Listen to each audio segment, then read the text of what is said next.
The city of Edo, during the quiet, long years of the Tokugawa shogunate, was a place of profound and often enforced stillness after the sun had fully retreated.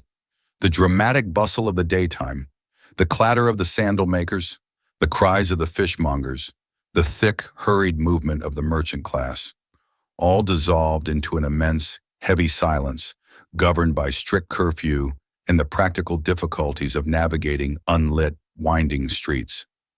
This oppressive quiet was not peaceful. It was a vast, continuous soundscape of absence, broken only by the deliberate, predictable rhythms of official function. Deep within the sprawling compounds of the daimyo residences, where the lower-ranking samurai served their tours of duty, this silence was compounded by the psychological weight of vigilance. Our focus today is not on the grand ceremonial life of the samurai, but on the small, private necessity of surviving the long, empty hours between the evening meal, yumeshi, and the first early light of dawn. For a low-ranking samurai, perhaps a gokenin or a lesser hatamoto, whose stipend was often meager and whose duties included the monotonous yoban, the essential night watch, hunger was a predictable, physical reality.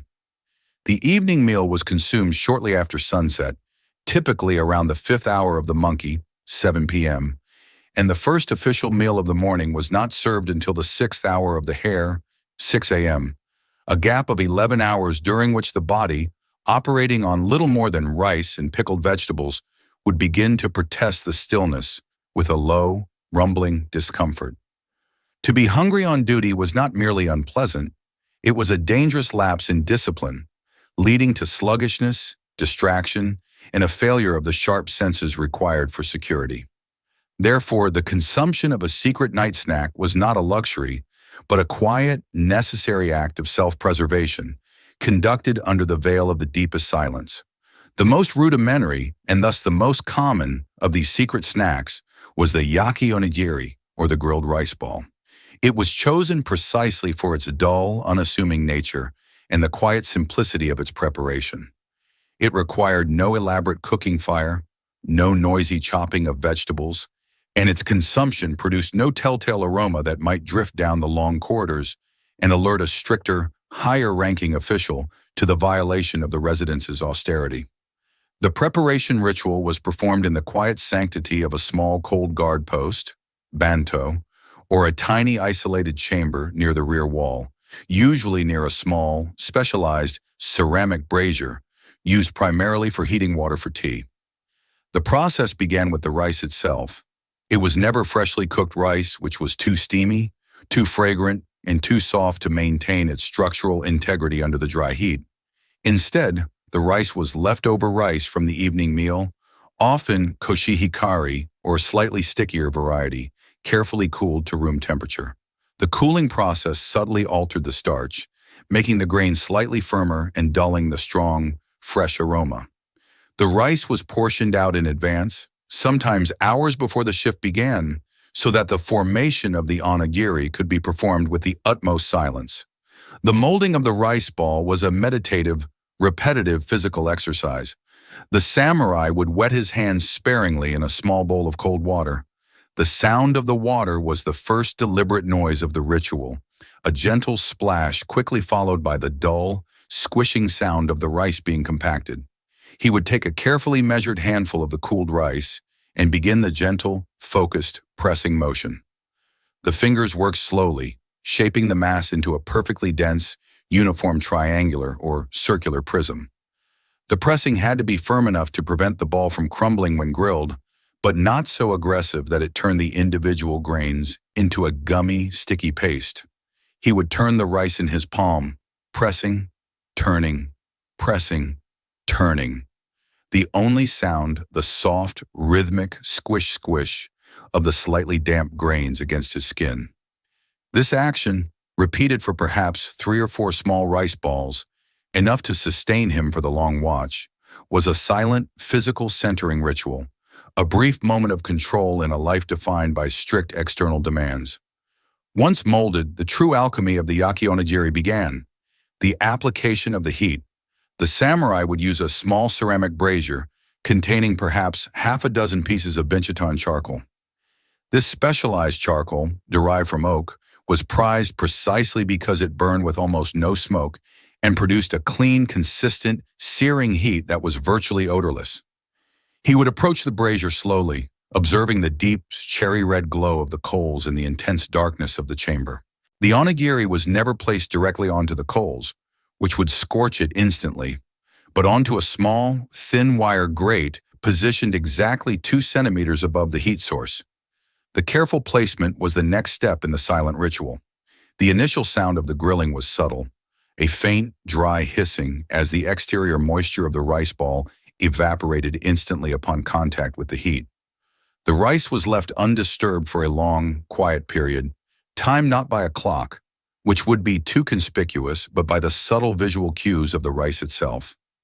He watched patiently as the surface of the rice transitioned from the dull white of the cooled grains to a slightly dry, matte appearance. This waiting period was the most tedious part of the process, a slow, continuous application of heat that had to be monitored with absolute focus. Turning the rice too soon would cause it to break apart. Leaving it too long would result in an over-hardened, burnt exterior.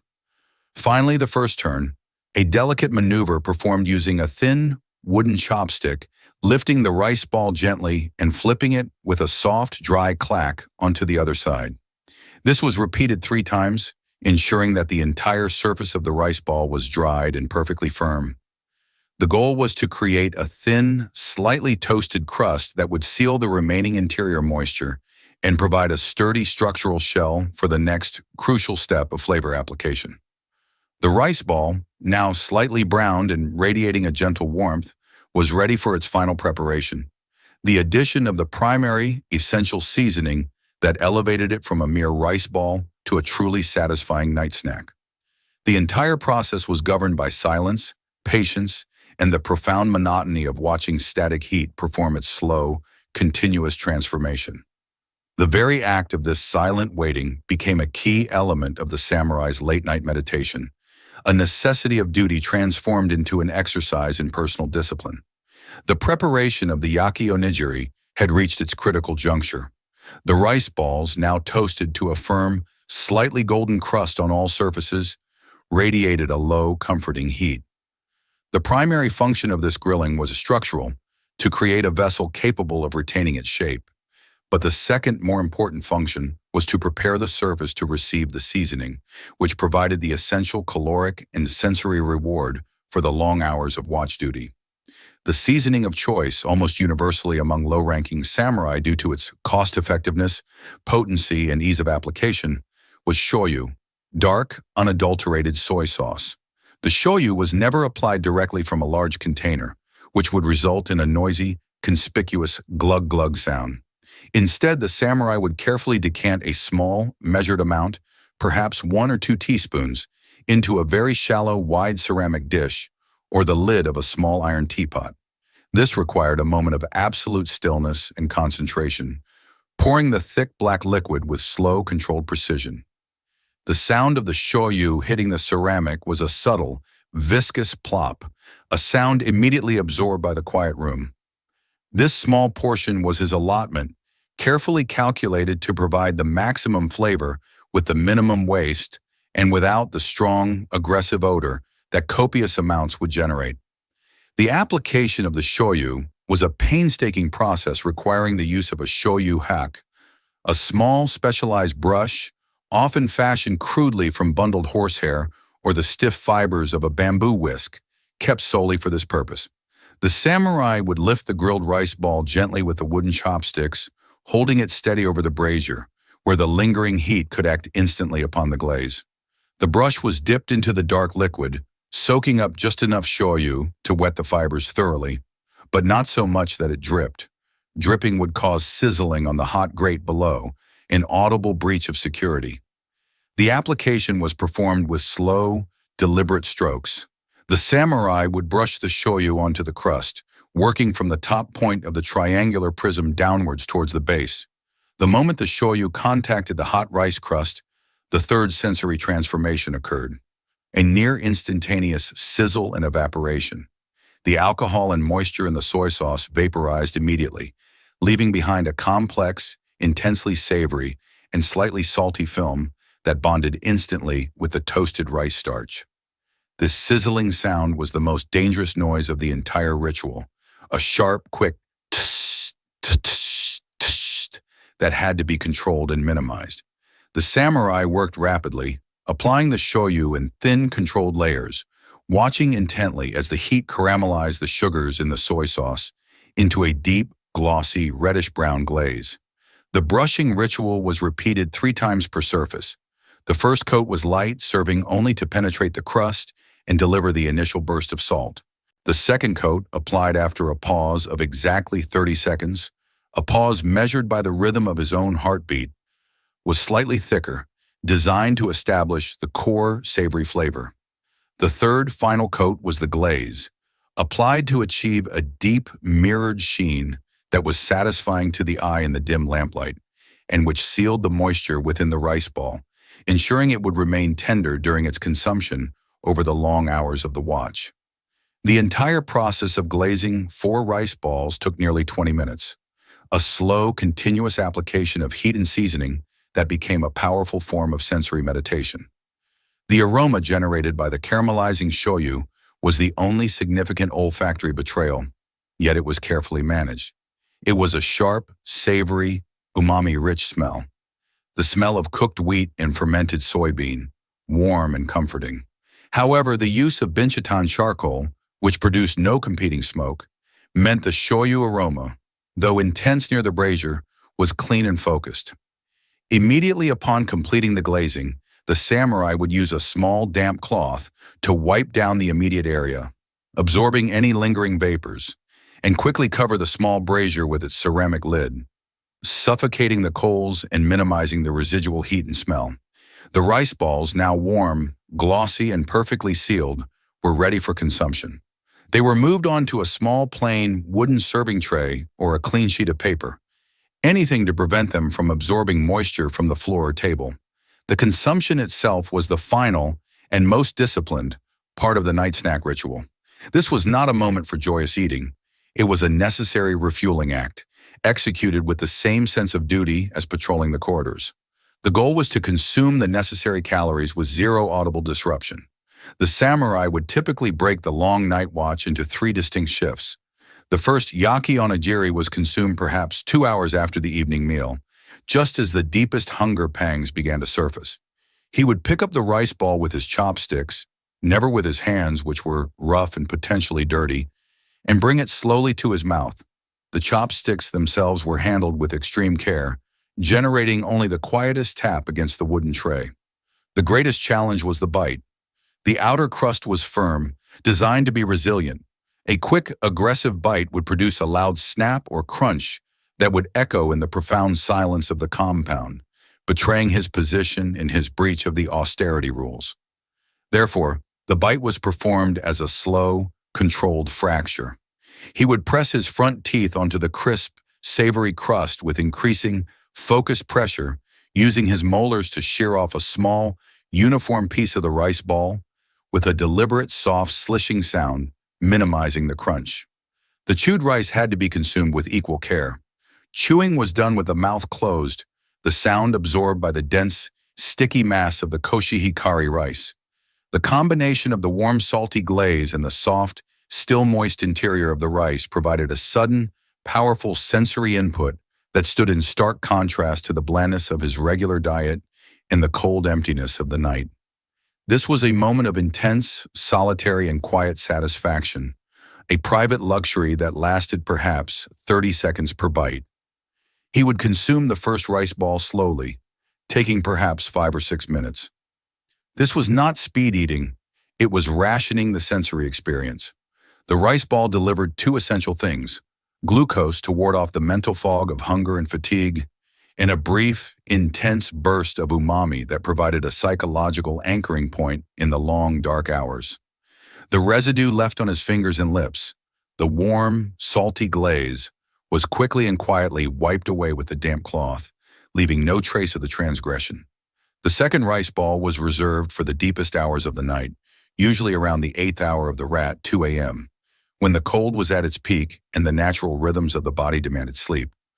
The third and final rice ball was saved for the hour before dawn, a final burst of energy needed to maintain vigilance just as the light was beginning to break, and the possibility of a surprise attack, however remote, was considered highest. The entire secret snack ritual was a lesson in microdiscipline. It was a continuous exercise in resource management, silent movement, focused heat application, and controlled consumption. The yaki onigiri became more than just food. It was a physical metaphor for the samurai's existence, a rough, simple object transformed by the application of precise, controlled, and monotonous discipline into a stable, enduring, and quietly satisfying result. The act of eating was a quiet rebellion against the imposed emptiness of the watch, a necessary survival mechanism performed in the profound consuming silence of the city. The yaki onigiri, with its simple, dry heat and minimal odor, represented the baseline of silent, necessary sustenance for the low-ranking samurai on night watch. It was a snack of necessity and austerity. However, for a samurai in a slightly more comfortable position, perhaps with access to a slightly larger, less supervised banto, or serving a daimyo with a more relaxed attitude toward personal comfort, there existed a subtle escalation in the art of the secret night snack, the abura age pouch. This was a fried tofu skin pocket, subtly simmered, and often filled with seasoned rice. It was a delicacy because it involved calculated risk, more visible preparation, more expensive ingredients, and, most critically, the production of a far more pervasive, lingering aroma. The abura age, the deep-fried, thin sheets of tofu, had to be procured carefully. It was usually purchased from a discreet tofu vendor in the outer city limits on a day off and was selected for its precise texture. Not too thin, which would tear easily during filling, but not too thick, which would resist the necessary simmering process. The tofu skins, once secured, required the most extensive and riskiest phase of the preparation, the simmering. This could not be done in the quiet of the night. The boiling liquids and the prolonged heat would betray the activity instantly.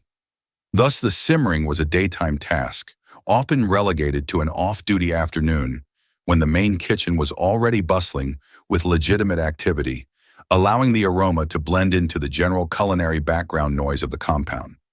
The simmering liquid was the true heart of the snack.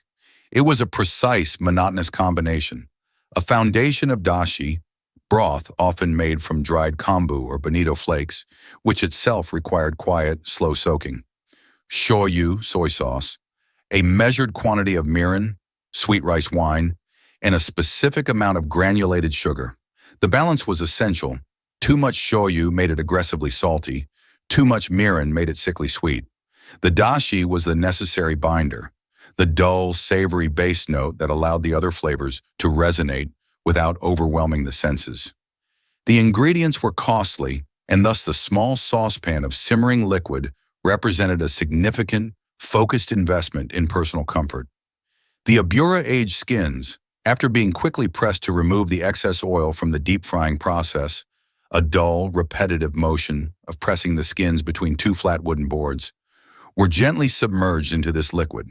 The pot was then placed over a low, controlled heat, often a small charcoal burner used exclusively for this purpose. The next hour was defined by patience and focused stillness. The goal was not rapid cooking, but slow, methodical permeation. The porous, spongy tofu skins had to absorb the liquid gradually, drawing the sweet, savory, umami-rich brine deep into their cellular structure. The samurai assigned to this task would sit beside the burner, listening to the quiet, constant plop-plop of the simmering liquid. He was not allowed to stir aggressively, which would tear the delicate skins. He could only occasionally gently use a wooden spatula to turn the skins over, ensuring uniform absorption. The aroma, though intentionally produced during the day, was still a continuous, low-level sensory risk.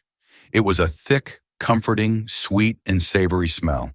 The smell of caramelized sugar mixed with the fermented saltiness of shoyu.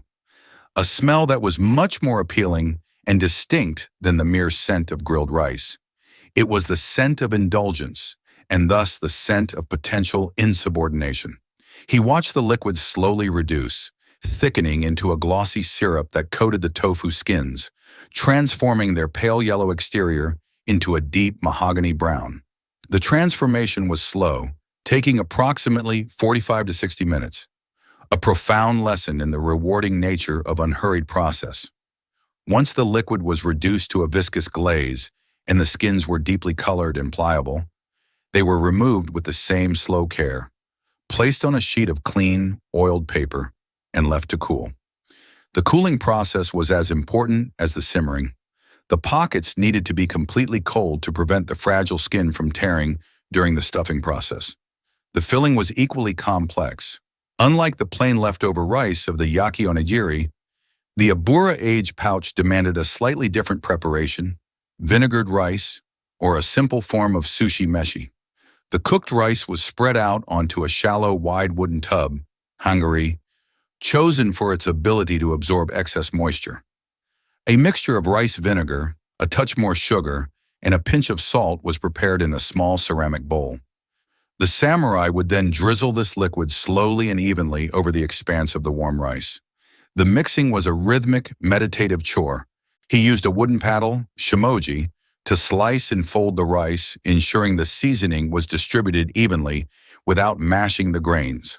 A quick, continuous slicing and turning motion.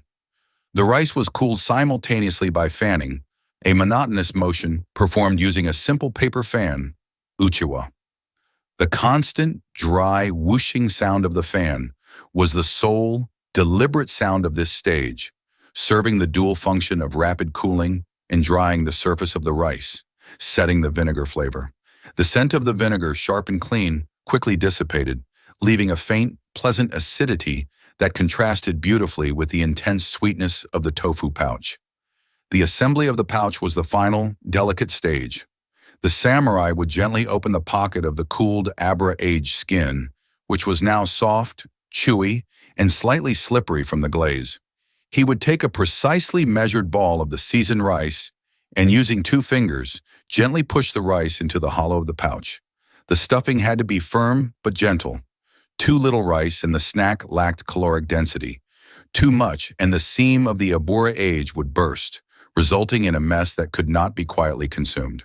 The samurai would fill the pouch methodically, working the rice into the corners, and then fold the edges of the tofu skin over the top to create a neat, self-contained package.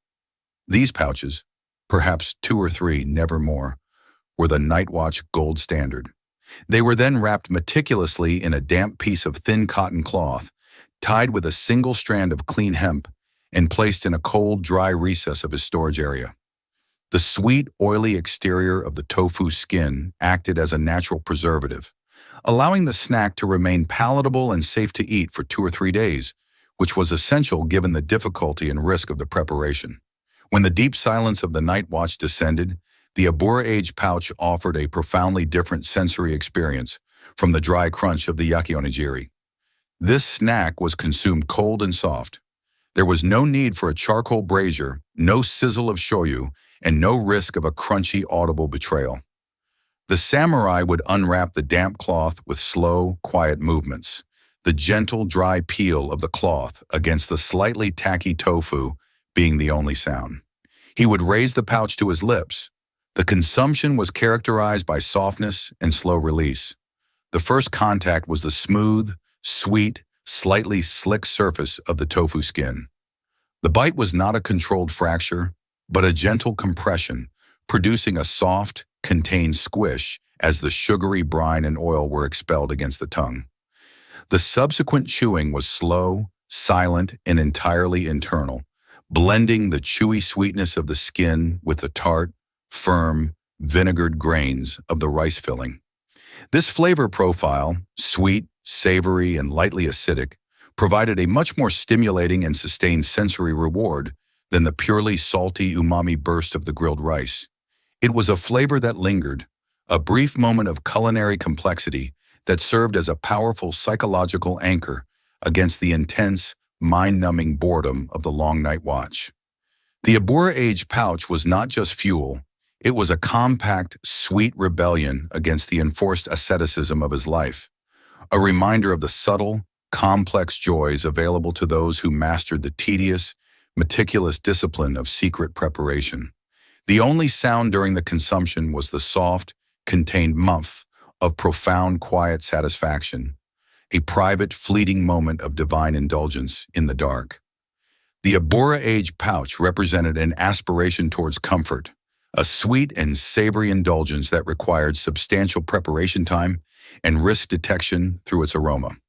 However, the life of a samurai, particularly one engaged in rigorous duties or frequent unannounced travel, often demanded a snack defined not by flavor complexity or tender texture, but by absolute durability, minimal footprint, and maximal longevity.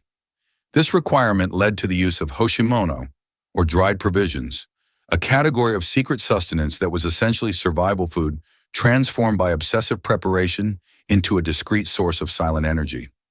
Hoshimono were favored by guards assigned to drafty, isolated watchtowers or those who maintained posts far from the main kitchen facilities, where even a small brazier was too conspicuous. The primary forms of hoshimono were intensely salted, dried fish products, or desiccated vegetables, both requiring a tedious, multi-day preparation process governed by the slow, continuous action of the elements. For the protein element, the most common form was hoshi sakana, thin strips of lean white fish, perhaps cod, pike, or a small portion of tuna, that were subjected to an aggressive, multi-stage salting process. The samurai responsible for this preparation would first slice the fish into strips no thicker than a rice stalk, using a long, perfectly sharpened blade. This slicing was a continuous exercise in precision and uniformity, ensuring that every strip dried at the exact same rate. Any strip too thick would harbor moisture, inviting rot. Any strip too thin would simply crumble into useless salt dust. After slicing, the fish strips were submerged in a highly concentrated brine, a salt solution so dense that it would instantly sting any microscopic cut on the preparer's hands. The fish was allowed to soak for several hours, drawing out the internal moisture through osmosis, replacing it with the preserving, crystalline structure of salt. The sound produced during this stage was only the dull slosh of the fish being rotated in the brine bucket, a heavy, cold sound that occurred periodically throughout the afternoon. This salting was not about flavor, it was about structural change, transforming the yielding flesh into a hard, resistant matrix. Following the brining, the strips were meticulously hung on thin, braided hemp cord. This was another slow, repetitive task, using a thin needle and thread to pierce the end of each strip and hang it precisely 1 inch from its neighbor, ensuring optimal airflow. The entire rack was then placed in a high, dry, well-ventilated, but carefully concealed spot, perhaps under the eaves of an outbuilding or in a sun-drenched attic space, to begin the weeks-long process of air drying. The drying required absolute commitment to observation. The strips had to be turned daily to prevent mold from settling on the shaded side. The samurai would move slowly among the drying racks, touching each strip with the tips of his fingers, testing for the precise rigidity that signaled completion. The sound of this inspection was a faint, continuous, dry clink, clink, clink, as the hardening strips tapped against one another in the faint breeze. The resulting product was hard, often translucent, intensely salty, and almost completely odorless once fully dried, possessing a profound, almost aggressive umami intensity when finally consumed. For a necessary counterpoint to the intense salt and protein, the samurai also prepared hoshino yasai, dried vegetables. These were often root vegetables like daikon, radish, or ninjin, carrot, or most prized, strips of dried gourd known as campio. The preparation of campio was particularly tedious, requiring the samurai to use a long, specialized knife or a manual plane to peel the gourd into long, continuous, paper-thin strands. This was a long, rhythmic motion, peel, peel, peel, a continuous, whispering shh sound of steel against vegetable fiber, a task that demanded a steady hand and an almost meditative focus to prevent the strands from breaking. The strands were then blanched quickly in boiling water to soften them slightly and set the color, another step that had to be done during the busy daytime hours to hide the steam and noise of the heating water. Finally, they were spread out in long, white, intricate skeins on bamboo mats in the sun. The drying of the vegetable matter took days of patient turning and waiting, transforming the fleshy gourd into a thin, wrinkled, leathery strip with virtually no residual flavor, but immense fiber and the psychological comfort of a non-meat component. Once fully desiccated, both the fish strips and the vegetable strands were prepared for concealment. They were never stored loosely. The hard, sharp edges of the dried fish could tear paper or cloth, and loose pieces risked being found. Instead, the hoshimono was meticulously wrapped into small, tightly bound packets, tsutsumi. A single packet, perhaps the size of a thumb, contained the caloric density necessary to sustain the samurai for an entire watch shift. The wrapping was done using multiple layers of tough, treated rice paper, sealed with a careful, almost invisible dot of rice paste. The entire packet was then tightly bound with a thin piece of silk thread or treated twine. The sound of the wrapping was the gentle, continuous, dry crinkle and fold of the paper, a repetitive, quiet task performed often under the dim light of a private lamp. The consumption of hoshimono was a discipline entirely distinct from the soft satisfaction of the abura age or the gentle crunch of the yaki onigiri. This was sustenance by slow release. When the deep hunger struck during the night watch, often around the 10th hour of the dog, 4 a.m., the samurai would retrieve one of the small, hard packets from its secure location, usually a sewn-in pocket inside the heavy wool lining of his haori or dofuku. The unwrapping was deliberate, the silk thread being carefully untied and the rice paper layers slowly peeled away, creating a dry, rustling sound that had to be performed close to the body, absorbing the noise with the heavy fabric of the uniform. He would then place a small piece of the dried fish, a salt-crusted pebble of hardened protein, into his mouth. The goal was not to chew. Chewing the hard, stiff substance would produce a sharp, loud crack or snap that would resonate in the profound stillness of the compound, a clear signal of unauthorized activity.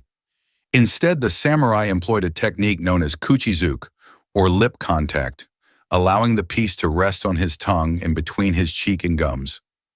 The consumption became a process of slow dissolution. The heat and moisture of the mouth would gradually begin to soften the exterior of the fish strip, slowly dissolving the thick external layer of salt.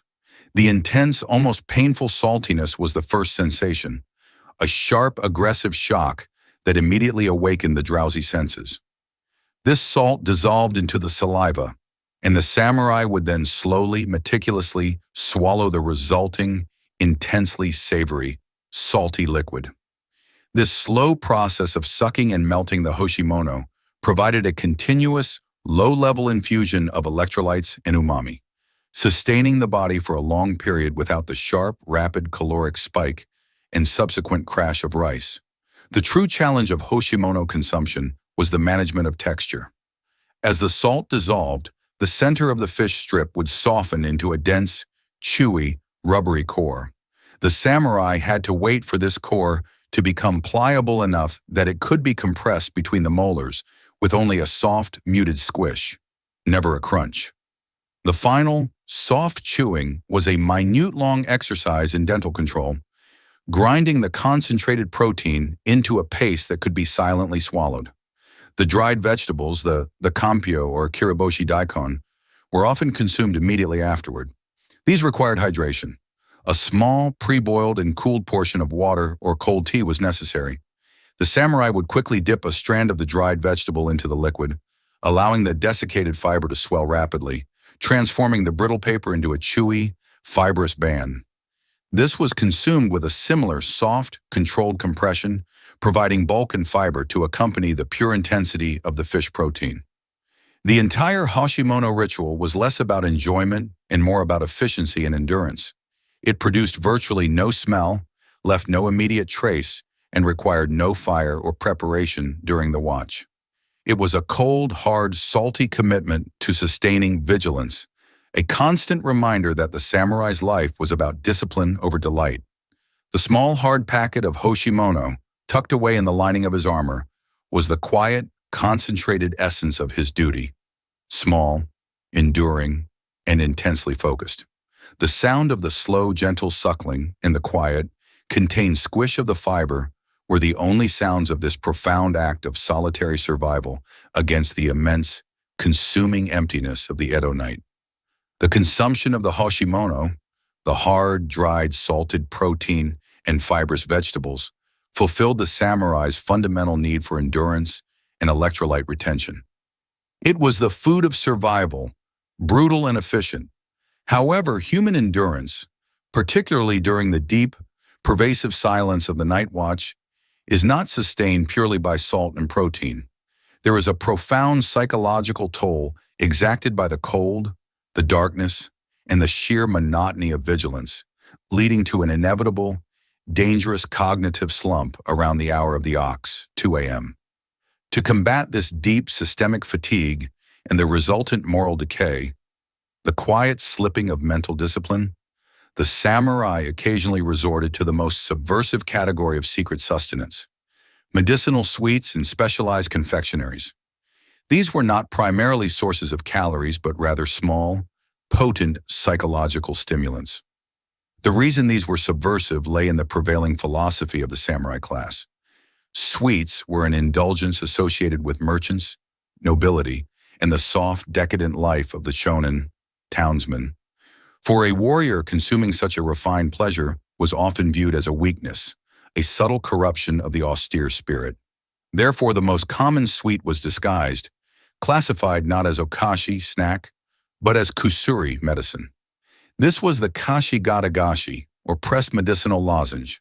The base ingredient of this lozenge was usually kokuto, or Okinawan brown sugar. Unlike the white refined sugar, sato, imported at great expense and restricted to the highest echelons of society, kokuto was a dark, unrefined cane sugar, rich in molasses, minerals, and possessing a deep, earthy flavor profile.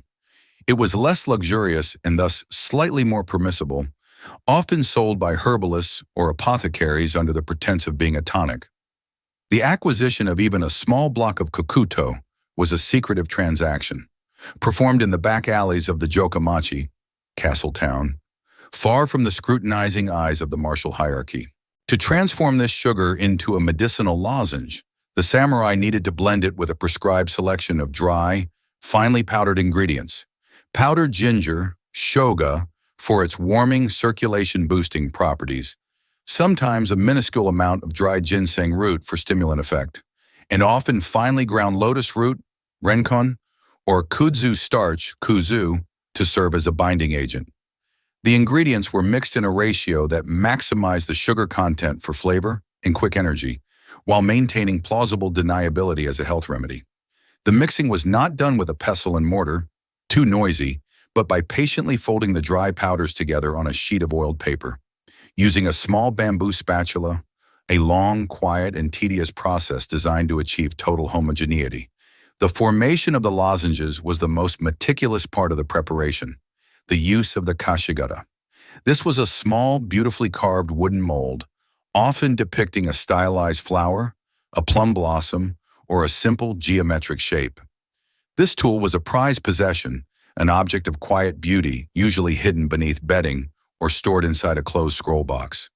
The damp, slightly sticky sugar herb mixture was pressed into the mold with controlled, firm pressure. The lozenge had to be compressed to maximum density, ensuring it would be hard, durable, and resistant to crumbling.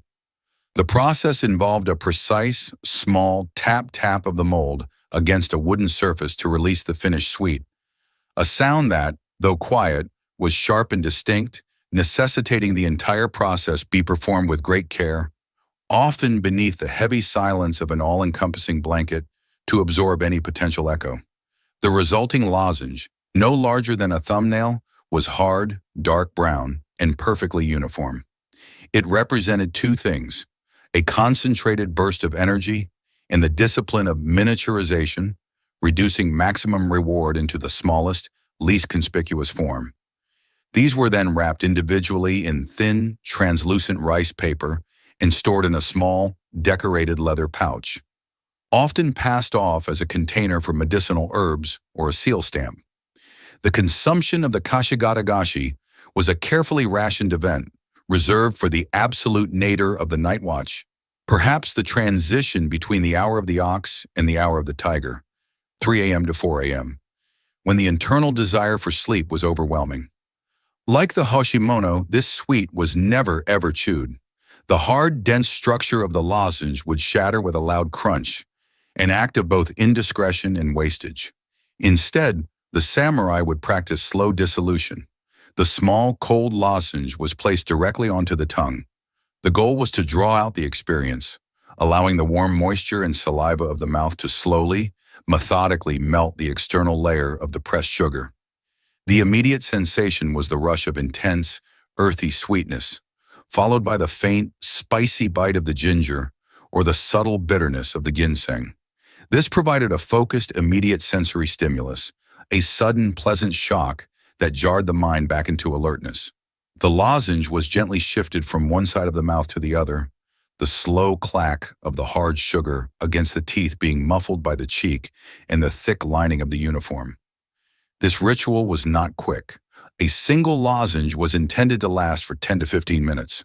It was a continuous microdose of glucose and flavor, a sustained psychological reward that occupied the sensory cortex just enough to push the fatigue back into the background. The small, focused act of savoring the sweetness became a meditation on controlled pleasure, a brief, private rebellion against the cold, empty void of the night. Beyond the officially justified medicinal sweets, there existed an even riskier category of indulgence, reserved only for those with exceptional access or facing days of imminent, high-stakes activity. The secret mochi. Mochi, the glutinous rice cake, was usually consumed fresh, hot, and soft, making it an utterly unsuitable night snack. It lacked durability, spoiled quickly, and required heat. However, some samurai, particularly those whose families managed agricultural lands, would prepare hoshi mochi, dried rectangular slabs of rice cake. These blocks were dried until they were rock hard and virtually indestructible, possessing incredible longevity and caloric density. The challenge was not preparation, but consumption. Eating hoshimochi cold was impossible without cracking teeth. It was a dense, inert block of starch. The consumption, therefore, required the reintroduction of heat. This meant using the charcoal brazier, the same brazier used for yaki-onigiri, but with a much higher degree of risk. The samurai would carefully unwrap a small, thin slab of the hoshimochi and place it on the hot wire mesh over the dying coals. The goal was not to toast the surface, but to reheat the interior until the starch matrix melted into its original, soft, pliable state. This process was extremely slow, generating no sizzle, only a faint, dry popping sound as the trapped air within the starch expanded. The smell, however, was the greatest betrayal. The rich, clean aroma of warm, toasted rice, a deeply comforting and recognizable smell that traveled farther than the sharper scent of shoyu. The heating required an intense focus and constant rotation, a slow, continuous, quiet turning of the block using wooden chopsticks. If heated too quickly or unevenly, the exterior would burn and smoke, creating a visible and olfactory alarm. Once the mochi was soft, a process that could take 20 minutes, it had to be consumed immediately and silently. It was removed from the heat and quickly, gently dusted with a tiny, precious amount of kinako, toasted soybean flour, or more practically, simply brushed with a whisper of sweet shoyu. The consumption was an experience of pure, warm, soothing texture. The bite was soft, silent, and yielding, a deep, luxurious, plush sensation against the teeth. The warm, slightly sweet, elastic mass of the rice paste was the ultimate comfort food, providing a rapid, sustained caloric spike of simple carbohydrates. The risk was enormous. The sticky texture of the warm mochi demanded immediate, careful swallowing, as a large, stuck bolus in the throat was a recognized risk among the hungry samurai, a potentially fatal, silent mistake. The entire episode, the 20 minutes of tense heating, the few minutes of silent, warm consumption, and the rapid, thorough cleaning of the residue, was an act of high-stakes sensory desperation. The secret sweet, whether the tiny cold medicinal lozenge or the dangerous warm mochi, was not about fulfilling hunger. It was about sustaining the mental infrastructure of vigilance, offering a brief, precious moment of comfort and focused delight that was essential to push through the long, consuming, silent hours of the Edo night. It was the sugar that kept the discipline from fracturing. Following the brief, dense caloric boost provided by the secret sweets or the durable protein of the Hoshimono, the samurai on the night watch still faced a more fundamental, pervasive enemy than hunger. The bone-deep, unrelenting cold of the Edo-Period compound. These structures, built primarily of wood, paper screens, shoji, and thin plaster walls, offered minimal insulation, and the cold of the external environment permeated every interior space. Sustaining internal warmth was critical not just for comfort, but for cognitive function. A chilled body is a sluggish mind, and a sluggish mind on watch duty is a security vulnerability. Therefore, the consumption of hot liquids, primarily tea, became the final, silent ritual of endurance. However, the preparation of hot liquid presented a unique and elevated risk. Unlike grilling rice or melting sugar, boiling water creates noise, specifically the undeniable escalating whistle and rumble of a kettle approaching vaporization, and the subsequent visible steam. To manage this, the samurai relied on a highly portable, miniature heating apparatus, the kutsurogi hibachi, small personal brazier, or often a heavily insulated ceramic container designed to hold embers from the banked main kitchen fire. The use of this personal fire source required extreme discretion, as fire was the single greatest threat in the wooden compounds of Edo. The first step was the silent ignition. The samurai would rarely light a new fire. Instead, he would rely on tamebi, the carefully preserved dying embers from the general household irori, hearth, or kamado, stove, earlier in the evening. These embers were transferred using a long, thin metal shovel, hishaku, into the small ceramic or heavy iron body of the hibachi. The sound of this transfer had to be entirely controlled, a soft clink of metal against ceramic, muffled by thick cloth or straw matting. The embers were then covered with a thin layer of fine wood ash, hai, to regulate and slowly diffuse the heat, ensuring a gentle, sustained warmth rather than a visible, intense flame. The water vessel itself was usually a small, heavy iron or cast iron kettle, kama, chosen not for its elegance but for its heat retention and acoustic properties. Iron absorbs and holds heat slowly, meaning the water would take a long time to warm, but once warm, it would stay that way. The slow, gradual heating was key to mitigating the acoustic risk. As the water warmed, the samurai would listen intently to the change in sound emanating from the vessel. From the cold, silent water to the first soft, internal sputtering and humming known as matsukaze, wind in the pine trees. This low, continuous buzz, caused by the formation of minute air bubbles, was the signal that the water was approaching the critical temperature. The samurai had to remove the kettle before the water reached a rolling, loud boil. A rapid, aggressive boil was too noisy and produced too much conspicuous steam. The ideal temperature was just below the boiling point, a sustained, shimmering heat known as joki, enough to scald the lip and provide maximum internal warmth, but silent enough to be undetectable 10 feet away. The entire heating process, from cold water to silent joki, could take 25 to 30 minutes, demanding a quarter hour of focused, watchful stillness beside the barely glowing embers. Once the hot water was secured, the choice of tea was another silent calculation of efficiency and cost. The most common night watch tea was bancha or hojicha. Bancha was a coarse, low-grade green tea, using the older, thicker leaves and stems, and was highly affordable. It provided a steady, low dose of caffeine and catechins without the nervous, high-strung intensity of the expensive, finely shaded gyokuro. Hojicha, on the other hand, was green tea that had been roasted over charcoal. The roasting process significantly reduced the caffeine content, but imbued the tea with a profound, comforting, earthy, toasted aroma. This aroma was generally less sharp and penetrating than fresh green tea, allowing it to dissipate more quickly in the cool night air, thus reducing the risk of detection. The preparation of the tea was another lesson in economy and silence. The dry tea leaves were kept in a small, tightly sealed ceramic jar. The sound of dry leaves being handled, a delicate rustling shh, was minimized by using a folded piece of paper as a chute to guide the leaves directly into the small ceramic teapot, kyusu, or even just a thick, small shawan, tea bowl. The hot water was poured slowly, quietly, the sound absorbed by the dense leaves in the ceramic vessel, a soft, sustained hiss of thermal exchange. The resulting brew was rich, dark, and simple. The consumption was slow, utilizing the same technique of controlled sips learned during the Dagmal meal.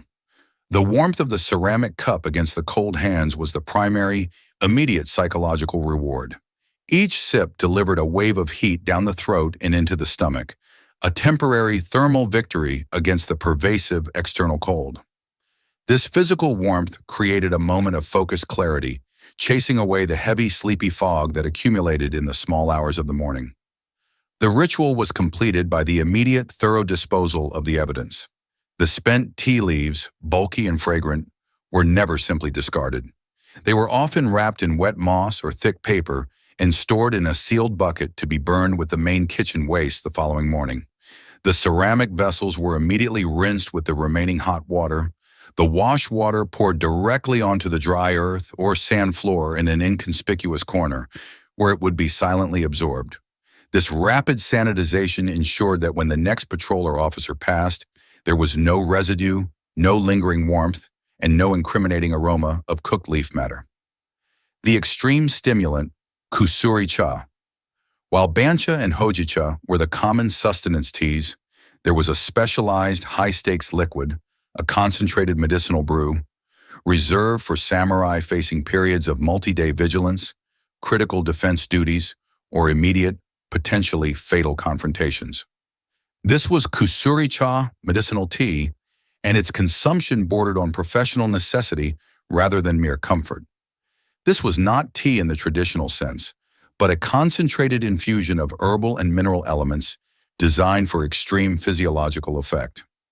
The key ingredient was often a blend of dried citrus peels, mikan, known to sharpen the senses and clear the chest, and, in rare instances, small amounts of refined caffeine sources smuggled from the merchant class, such as highly processed, fine matcha powder, the ceremonial tea. Matcha was extraordinarily expensive and instantly recognizable as a luxury item. Thus, its use was hidden under the pretense of a medicinal compound. The true strength of the kusuri cha often came from seneca, a bitter infusion made from the leaves of the sennin plant, often combined with dried peppermint or clove buds.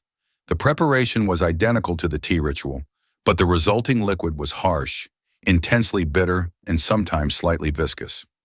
The samurai would sip this liquid very slowly, not for pleasure, but for the focused, aggressive physiological response. The bitterness and the intense warmth acted as a shock to the system, activating the body's alert responses. The small amount of caffeine from the concealed matcha provided a sharp, focused cognitive spike, while the bitterness and the essential oils from the other herbs worked to sustain that alertness without the rapid crash associated with pure sugar consumption. The effect was not a cozy feeling of rest, but a sharp, almost painful clarity. Eyes widening slightly, breathing becoming more shallow and focused, and the sensory perception of the surrounding environment being significantly heightened. The sound of the wind, the creak of the wood, and the distant muffled sound of the city all became acutely present. It was a conscious, chemically induced augmentation of the samurai's already trained vigilance. The consumption of kusuri cha was the final, non-negotiable step in preparing for a moment of extreme, focused stress. It was the liquid counterpart to the hoshimono, a compact, bitter commitment to absolute duty, ensuring that even when the body was screaming for sleep, the mind remained a cold, sharp blade. The final act of the night watch, whether fueled by the simple warmth of hojicha or the focused clarity of kusuri cha, was always the same: waiting. The small internal warmth provided by the liquid was the last barrier against the encroaching cold and fatigue. The sound of the wind outside, the distant muffled clack of a watchman's block, and the rhythmic slow beat of his own heart were the only sounds left in the world. the samurai suspended in a state of meticulous, warm, self-sustained vigilance, waiting for the first pale gray light of the long, slow-dawning Edo morning. The long, consuming ordeal of the night watch, fueled by the slow, dry hoshimono, the concealed kashigatagashi, and the bitter, warming kusuricha, did not end with the consumption of the last sip. It ended with the arrival of the light. The first sign of dawn was not visual, but acoustic, the gradual, almost imperceptible shift in the soundscape of the Edo compound. The wind, which had sounded sharp and lonely in the absolute silence, began to soften. The distant, heavy silence of the city, which had felt like an active pressure, began to lift, replaced by the faint, muffled sounds of the earliest risers. The heavy clunk of a morning bucket, the distant cry of a street vendor, the soft tap-tap of a cook preparing the day's rice. For the samurai, this transition was the ultimate relief. The tension in the neck and shoulders, held for 9 continuous hours of vigilance, would finally begin to ease. The physical evidence of the night's hidden struggle, the tiny fragments of dried rice, the residual warmth in the ceramic teacup, the slickness of dried fish on the fingertips, had to be liquidated immediately and flawlessly. The tools were returned to their silent, hidden caches, the miniature hibachi cleaned of ash and placed beneath the raised floorboards, the kashigata mold wrapped in oiled silk and tucked into the bedding, the leather pouch of lozenges slipped into the lining of the winter hari. The body, though exhausted, was swiftly brought back into alignment with the austere, rigid persona of the daytime samurai. The internal personal struggle, the meticulous, secretive war against fatigue, vanished, replaced by the public performance of professional endurance. The successful navigation of the night watch meant the samurai had won a private battle. But this victory came with significant, persistent costs that extended far beyond simple fatigue. These costs were economic, social, and most profoundly, philosophical. The economic cost, the hidden black market budget. The most immediate burden was economic. The Edo-period samurai lived on a fixed, often meager stipend, koku, paid in rice. This stipend, calculated by the shogunate to support a strictly defined lifestyle of martial simplicity, did not account for the clandestine expenditures required for sustaining high-level nocturnal vigilance. Every item used in the secret ritual, from the highly durable, finely salted proteins of the hoshimono to the powdered ginger and precious kokuto sugar, represented an unauthorized drain on the household budget. The quality of these items was deliberately high because effectiveness was non-negotiable. Poor quality dried food could spoil, causing illness and breaking the watch. Cheap sugar lacked the necessary caloric punch, and coarse tea offered insufficient stimulation. The samurai, therefore, had to secure premium, specialized goods through highly irregular channels. This often meant dealing with the despised shonen, the merchants and apothecaries who specialized in such luxuries or medicinal supplies. These transactions had to occur far from the samurai district, often in the crowded, sensory-rich environment of the low city, utilizing coins rather than rice notes to avoid paper trails, and always after dark. The samurai was forced to engage in a form of economic compromise, bartering or paying inflated prices to ensure discretion. This financial stress added a layer of domestic anxiety to the existing professional pressure. The purchase of a small block of fine brown sugar or a vial of medicinal powder could represent the loss of a day's worth of heating fuel or a necessary repair to the compound. This hidden, constant leakage of funds perpetuated a cycle of secret indebtedness, a subversive form of financial corruption undertaken in the name of duty. The social cost, the discipline of dual identity. The economic burden paled in comparison to the social risk inherent in maintaining this double life. The public face of the samurai was one of unflinching stoicism and self-denial. Gaman. The philosophy dictated that a true warrior should be able to endure cold, hunger, and fatigue without complaint or recourse to comfort. The discovery of a hidden cache of sweet kashigata or the possession of a personal, miniature brazier for boiling water would not merely be an embarrassment, it would be a mark of ethical failure. Discovery could lead to a formal reprimand, kesho, loss of stipend, demotion, or, in extreme cases of perceived softness or decadence, complete disinheritance. This perpetual, deep-seated fear of exposure meant that the samurai's true discipline lay not just in enduring the watch, but in the flawless performance of innocence before and after it. Every interaction with a superior officer, every meal with fellow samurai, every mundane exchange was overlaid with the need to project an image of perfect, unsullied austerity. The tools, the wrappers, the residual aromas, all were potential points of catastrophic failure. The samurai became a master of concealment, not only of objects but of intent and physical affect.